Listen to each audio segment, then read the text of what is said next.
Hello friends, good morning. कैसे हैं आप सभी? आशा करती हूँ सब लोग बढ़िया होंगे और पॉजिटिविटी के साथ आगे बढ़ रहे होंगे अपने जीवन में। और यहाँ पे मेरा बाबू जो है केशव, वो सो गया है। सुबह के 9 बज रहे हैं। मेरे सारे काम हो गए हैं, नाश्ता वगैरह हो गया है। और ये जो मेरा मेकअप वाला अलमीरा है ना, उसको मैंने कल अच्छे से सफाई कर ली है और इसको डस्टिंग मैं करते रहती हूँ। एक एक हफ्ते पे, रोज़ तो नहीं हो पाता है। बाबू और गुनगुन जो है वो इधर उधर सामान करते रहते हैं। तो आज मैंने सोचा है मेरा जो अलमीरा है इसको मैं अच्छे से थोड़ा सा मतलब एडजस्ट कर दूं, क्योंकि बाकी के जो मैंने कपड़े बहुत सारे पहने हुए थे इधर पार्टी वगैरह में, तो या एनिवर्सरी में, तो वो सारे कपड़े मेरे ऐसे ही मैंने घड़ी करके रख दिए हैं। उसको मैंने अभी पॉलीथीन में कवर नहीं करके रखा है बरसाती में, क्योंकि ना अभी बारिश का मौसम है और ऐसे कपड़े रखेंगे ना तो कपड़े थोड़े से ख़राब होने लगते हैं। तो उसी को मैं सबको कवर अप करने वाली हूँ कि सबको कवर करके रख दूँ। तो चलिए ये सारे काम करूँगी मैं। और फ्रेंड्स, मैं एक चीज़ आप सभी के साथ मैं ना मुझे अलमारी सजाते वक्त मुझे एक चीज़ मिला है, मैं आप सभी को दिखाती हूँ। ये देखिए, मेरा एक छोटा मोटा एल्बम मिला है। एल्बम नहीं कहेंगे, मैं ये फ़ोटो जो मैंने क्लिक कराया था ये मुझे मिला है। ये अभी रिसेंटली 1-2 साल पहले की पिक्चर है। मेरी फ्रेंड थी जो कि आई हुई थी यहाँ पे मुंबई में, और ये दुबई रहती है और हम बचपन के ही फ्रेंड हैं। मतलब 4th क्लास से ही हम साथ में ही पढ़े हैं। तो और फिर बड़े होने के बाद ये दूसरे जगह चली गई। फिर मेरा एजुकेशन दूसरे जगह हुआ और हम फिर अलग अलग हो गए। फिर हमारी शादी हो गई और इसका नाम अलका है। और फिर यहाँ पे देखिए, यहाँ पे ना ये एक मुझे फ़ोटो मिला। ये 4 साल पहले की फ़ोटो मिली मुझे। और ये मेरे ससुर जी हैं, ये सासू माँ है और ये मेरे हस्बैंड जी हैं। गुनगुन मेरे पेट में थी जब मैं प्रेग्नेंट थी। ये तब की पिक्चर है जब हम लोग घूमने के लिए गए थे। और अभी मैं आपको और भी दिखाती हूँ। सबसे एक मैं जो फ़ोटो देखी हूँ ना, मैं बहुत मतलब शॉक्ड हो गई हूँ और मैं एकदम से बैक में चली गई हूँ। आज मेरा मन पूरा ख़राब हो गया है। मतलब ना मुझे पिछले दिनों की पूरी याद आ गई है। यहाँ पे देखिए, ये यहाँ पे आप देखिए, ये मेरी बहन है और मैं हूँ। ये मेरी ना तबीयत ठीक होने के बाद की ये पिक्चर है। और मेरे बाल ना अभी कंधे से ऊपर ही हैं, छोटे छोटे ही बाल थे मेरे। इसमें मेरे भाई हैं और मेरे हस्बैंड जी हैं। तो इसमें मेरी बहन है। ये देखिए, हम सब ना पहले ना मतलब एक दिन शौक से ना तैयार होकर के हम लोग गए थे। ये मेरी बहन की शादी हुई थी, ये तब की ही पिक्चर है। और उसके जस्ट बाद ये घर पे आई थी, मतलब अपने मायके में, तब मैं वहीं थी और हम लोग स्टूडियो में जा कर के फ़ोटो खिंचवाई थी। और ये फ़ोटो आप देखिए, ये ना 2016 की पिक्चर है, 9 अक्टूबर 2016 की। और ये 8 अक्टूबर को ना मेरा बर्थडे आता है और 9 अक्टूबर को हम लोग घूमने के लिए गए थे। हम उधर ही होटल लेके रुके हुए थे, मतलब मुंबई में ही। और वहीं पे हम लोग रुक करके ये घूम रहे थे वहाँ पे, तब की ये पिक्चर है। इसमें आप मेरे बाल देख सकते हैं, बहुत ही छोटे छोटे मेरे बाल हैं, आप देखिए। और ये क्यों छोटे हैं, इसके पीछे बहुत बड़ी वजह है। मुझे ना कैंसर हुआ था और ये शादी के ना 6 महीना बाद ही हो गया था। और ये मैं ठीक हो गई हूँ, तब की ये पिक्चर है। फॉलो अप में मैं अभी भी हूँ। अभी भी मुझे कोलकाता जाना है, कुछ दिन बाद में जाऊँगी, वहाँ पे आप सभी को दिखाऊँगी। और ये बहुत ही मतलब देख के ना मुझे रोना आ रहा है, क्योंकि बहुत पहले की पिक्चर है। तब मैं मुंबई नई नई आई थी घूमने के लिए। और भी मेरे पास पिक्चर होंगे ना तो मैं आप सभी को शेयर करूँगी अपनी। तो आज तो मेरी मतलब एकदम से मैं सोच में पड़ गई, इतने पुराने पिक्चर मुझे मिले हैं ना। और उस टाइम ना जब मैं बीमार पड़ी थी ना, तब मेरे पास कलर मोबाइल थे, लेकिन हिम्मत ही नहीं थी कि उस टाइम की कोई पिक्चर खींच के रखे। और उसके बाद ना वो पिक्चर सब ऐसे ही मतलब जो पहले के थे वो मेरे पास थे भी 2-4, तो मैंने डिलीट कर दिए।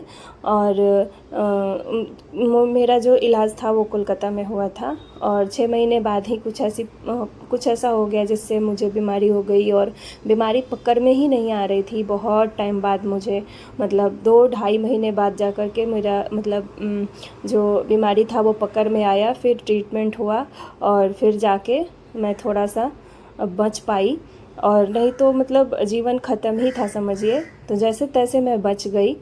और मतलब एक इत्तेफाक होता है ना कि भगवान जी एक ही बार किसी किसी को बहुत सारा दुख दे देते हैं, तो मेरे साथ भी ऐसा ही हुआ था। और कीमोथेरेपी चलता है तो आप सभी को पता है बाल वगैरह पूरे उड़ जाते हैं, पूरा ख़त्म हो जाते हैं। अभी भी रिसेंटली अभी आप सबको पता होगा, न्यूज़ में आपने सुना होगा, हिना खान जो है टीवी एक्ट्रेस हैं, आप सभी उनको जानते होंगे, और वो अभी ब्रेस्ट कैंसर से जूझ रही हैं, 3rd स्टेज है उनका। और मेरा भी कुछ इसी तरीके का था, मतलब 2nd स्टेज या 3rd स्टेज मेरा भी था।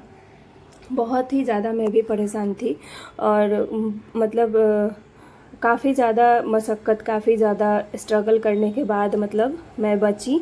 और फिर मेरी पढ़ाई जो है वो रुक गई शादी के बाद। अब जिसकी मान लीजिए जीवन ही नहीं रहेगा, वो जो अगर ज़िंदा रहने का उसमें थोड़ा सा भी मतलब संभावना ही नहीं समझ में आ रही होगी उसको, तो वो क्या ही पढ़ेगी। तो भी मैं पढ़ाई से लड़ रही थी, तो भी मैंने कोलकाता में एक टीचर का जो ऑन ट्रेंड उस समय टीचर का एक वैकेंसी आया था, तो उस समय भी मैंने फॉर्म भरा था। लेकिन इत्तेफाक से वो फॉर्म, कहते हैं ना किस्मत ख़राब होती है ना, तो हर जगह से होती है। जब मुझे एग्ज़ाम देने का समय आया था ना, जब मैं एग्ज़ाम देने वाली थी, तो मैं हॉस्पिटल में एडमिट थी और मेरा कीमोथेरेपी जो था वो चल रहा था, जिसकी वजह से मेरा वो भी एग्ज़ाम छूट गया, मतलब कोलकाता टीचर का। तो वो भी मैं नहीं दे पाई उस टाइम ना मैं अपने आप को बिज़ी रखती थी, कैसे किसी तरह से भी अपने आप को डिस्ट्रैक्ट करने की कोशिश करती थी। दिमाग बहुत ज़्यादा अस्त व्यस्त रहता था और मतलब बहुत सी चीज़ें ऐसी थी, तो इस वजह से तो वो भी नहीं हो पाया और काफ़ी ज़्यादा मैं परेशान रहने लगी थी। और आप समझ सकते हैं उस टाइम मतलब जैसे तैसे करके मैं बच गई, यही बहुत बड़ी बात है, भगवान की कृपा है। और अब मैं ना यहाँ पे देखिए, यहाँ पे मैं अपना जो है वो आज का लंच बना रही हूँ। आज मैं करेला बना रही हूँ और यहाँ पे करेला की सब्ज़ी बना रही हूँ। प्याज और करेला मैंने एक साथ ही काट दिया है। आप कभी भरवा करेला बनाएंगे ना, उसका ही टेस्ट ना इसमें आता है अगर आप इस तरीके से बनाएंगे। लंबा लंबा आप काट देना है आपको, और बस इसमें ना एक बार ढकने के बाद इसमें ना सरसों पिसा हुआ, लहसुन और टमाटर, सारी चीज़ें और जितने भी मसाले हैं वो सारे डाल देंगे। और उसको थोड़ा सा तेल डाल करके ना, मतलब थोड़ा सा भुजिया में तेल तो लगता ही है, और थोड़ा सा डाल करके इसको ढक देंगे। और ये साथ साथ में मसाले और जो है पकते रहेंगे। और ये जो सब्ज़ी है लास्ट में इसमें हम नींबू का रस निचोड़ेंगे। काफ़ी टेस्टी ये सब्ज़ी बन करके तैयार होती है।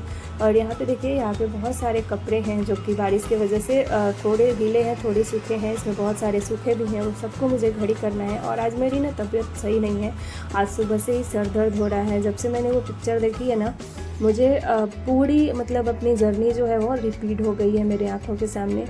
तो मैं बहुत ज़्यादा मतलब डिप्रेस्ड हूँ आज, और बहुत ज़्यादा भगवान अभी मेरी लाइफ तो बहुत ही अच्छी कर दिए हैं। बहुत मैं मतलब संतुष्ट हूँ। कहते हैं ना, हौसला मत हार, गिर गिर कर ए मुसाफिर, ठोकरें इंसान को चलना सिखाती है। तो हौसला जो होता है ना, कभी हारना नहीं चाहिए, कभी हिम्मत नहीं हारनी चाहिए। ज़िंदगी ने बहुत कुछ सबक सिखाए हैं मुझे। बहुत मैंने इतने छोटे से उम्र में बहुत सारे मतलब समस्याओं का सफ़र किया है। मैंने आपको एक वीडियो में बताया भी था कि मेरे पिताजी नहीं हैं, और जब वो गुजर गए उसके 1 साल बाद मेरी शादी हो गई। शादी के 6 साल बाद ही मेरे साथ ये सब हो गया। तो मतलब मैं बता नहीं सकती, मुझे वर्ड समझ में नहीं आ रहे कि मैं कैसे बयां करूं, कैसे बताऊं कि किस किस तरीके से, किस किस प्रोसेस से मैं गुजरी हूं। वो बहुत ही लंबा चौड़ा प्रोसेस है, वो मैं बताऊंगी आपको कभी। तो इस तरीके से ना मेरी जो जर्नी है ना, वो काफ़ी ज़्यादा ख़राब रही है। और भगवान की कृपा से अभी मेरे पास 2 बच्चे हैं, एक लड़का है और एक लड़की है। लड़की मेरी 4 साल की है और लड़का मेरा अभी 1 साल का हुआ है।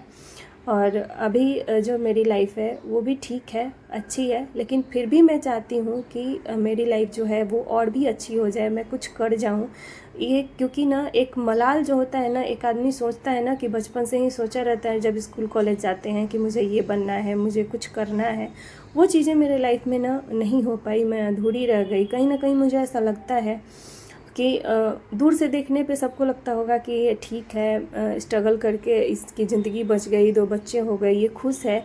लेकिन मैं अंदर से खुश नहीं हूँ। कहीं ना कहीं मुझे ना एक सपने की तरह, वो बुरे सपने की तरह मैं सोचती हूँ कि ये भूल जाऊँ। लेकिन मेरे लाइफ में जो हुआ है तो मैं भूल नहीं सकती, क्योंकि मैंने उस चीज़ों से सफ़र करा है, मैं वो चीज़ झेली हूँ अपने शरीर पे और मेरे परिवार वालों ने। तो काफ़ी ज़्यादा सबको परेशानी हुई थी। अब जिनके घर में एक व्यक्ति बीमार हो जाता है, आप समझ सकते हैं उनके पूरे फैमिली की क्या हालत होती है, और वो भी कैंसर जैसी बीमारी जिसके मतलब सुनते ही रोंगटे खड़े हो जाते हैं, और उनकी मतलब फाइनेंशियली और मेंटली दोनों तरीके से आदमी टूट जाता है।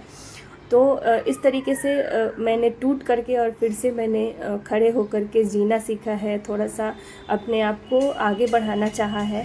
उसके बाद भी मैं ये ज़िंदगी, इस दौरान मुझे बहुत से अच्छे बुरे लोगों का साथ भी मिला, और बहुत से ऐसे लोग भी मिले जो पहचान में आ गए कि कौन अपने हैं कौन पराए हैं, क्योंकि दुख की घड़ी में ही सबको पता चलता है कि कौन आपके अपने हैं और कौन बेगाने। तो ये सारी चीज़ें भी मालूम पड़ी।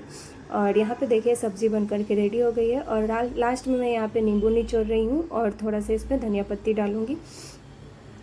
तो मैं यही बता रही थी आप सभी को कि ज़िंदगी में ना कभी हार मत मानिएगा। अगर आपको लगता है कि मैं एक बार हार गई, 2 बार हार गई, 3 बार हार गई, तो अब मुझे जीना नहीं चाहिए, ये मैं इसलिए बता रही हूँ ना कि कितने लोगों के मन में ये चलता है ना, थोड़ी सी दिक्कत आ जाती है, थोड़ा सा हस्बैंड बोल देते हैं, थोड़ा सा घर में परेशानी हो जाती है, तो आप सोचते हैं कि मुझे मर ही जाना चाहिए, मुझे कुछ कर जाना चाहिए, जीने का कोई मतलब नहीं है, कोई फ़ायदा नहीं है।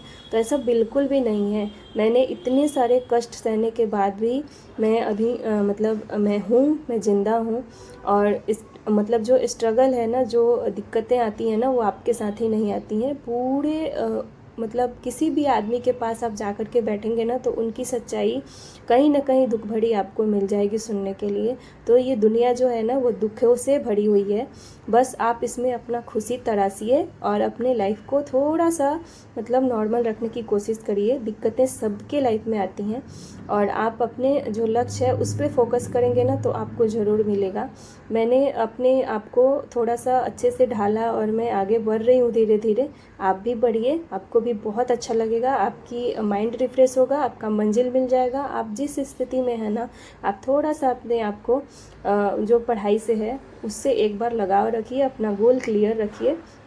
यहाँ पे देखिए, आज मैंने कोई पढ़ाई नहीं करी है, और आज मैंने ना सिर्फ अपना जो पहले का जो हिंदी पढ़ा था ना, जो मैंने लिखा था, नोट्स तैयार किया था, मैंने उसी का रिवाइज़ किया है आज मैं बहुत ज़्यादा मतलब दुखी हूँ। कहते हैं ना, पूरा एक बोल तो रही हूँ ना कि पूरा एक रील मतलब जो है ना, वो दिमाग में पिक्चर जैसा घूम रहा है। तो मैं आपको फिर कल बताऊँगी आगे की स्टोरी जो है वो। मैं आपको बहुत सारे मेरे पास फ़ोटोज़ भी हैं, 1-2 और ढूंढ रही हूँ, अगर मिल जाएंगे कहीं मैंने डाला हो रखा हो तो उसको बता के फिर मैं आपको अपनी स्टोरी के बारे में बताऊँगी। तब तक के लिए बाय बाय, टेक केयर, पढ़ते रहिए।